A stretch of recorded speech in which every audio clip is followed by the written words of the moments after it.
Finally official, how do you feel? Super happy po na mapabilang sa isang malaking pageant dito sa Pilipinas. Bakit important sa'yo na mapabilang dito? Dahil gusto ko po mas ma-develop pa po yung kakayanan ko, yung mga hindi ko pa na-unlock sa sarili ko. And gusto ko yung pumabos yung confidence. And at the same time, gusto ko rin ipagpatuloy yung advocacy ako na edukasyon.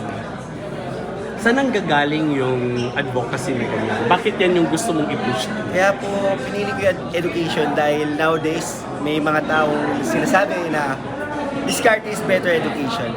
For me, no. Education is treasure na magagamit mo simula pagkabata hanggang pagkatanda. Feeling mo ba advantage na SK chairman ka in terms of like kaya mo na yung pressure? Kasi as a leader, di ba, ganun yun eh. Kaya naman po kasi madalas din po ako umarap sa madaming tao. Yun nga, yung Yeah. public part, Yeah. public speaking part, yun. Nag-speech din, like Soka. Kailangan mo i-update yung mga kabataan. Kaya medyo sanay na kita. In terms of preparation, ano yung mas i-focus mo? Siguro yung mag-build up ng katawan ng mas maganda pa. Kasi sa nakikita ko, maliit yung katawan ko. As compared to the other Yeah. contestants? Ano na ba? Nafe-feel mo ba?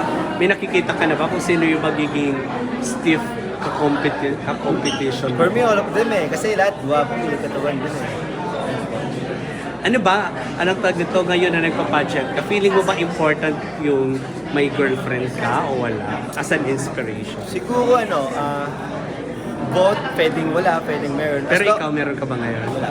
As long as na sinusupport ka po niya, no problem. Pero habang nagpa-pageant, wala muna. Yeah, focus muna sa kanya. Kanina mayroong question yung anong tawag ito, yung ang mga indecent proposals. Sorry?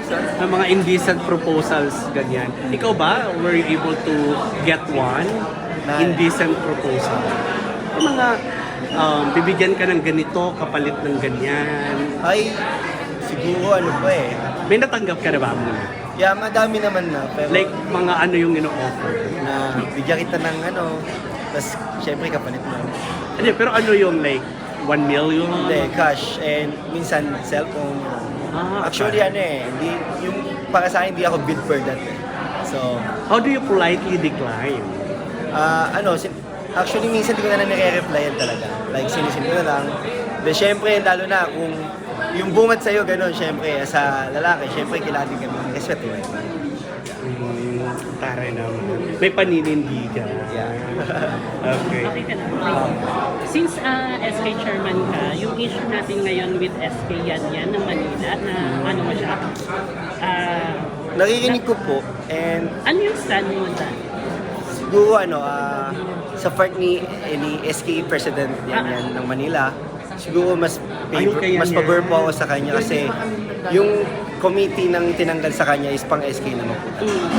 So, ayun lang po. So, Ipaglalaban mo rin ba in the same manner as what she did? siguro in a professional way na, Ay, hindi ba professional yung pagkakaano? I mean, professional siya pero for me lang in my opinion, siguro di mo siguro kailangan magsabi ng hindi po ginagawa na kita ito. Kasi, Parang naging emotional. yeah. Pero naintindihan ko siya kasi na-hurt siya Ikaw pa naman ipaya sa, miski naman siguro ako kung nasa situation niya, ganun din ang magagawa ko. Pero siguro maybe next time, kasi nasa politics na tayo wala na tayo sa bahay. So, may circumstances talaga na mangyayari. Yun po. Yung feeling of betrayal. Yeah, pero sobrang proud ako sa kanya kasi ang tapang niya. And that was the first time na nakita ko na SK President na nilalaban niya yung karapatan niya. Kung anong mayroong posisyon siya. Thank you. Okay lang. Thank you.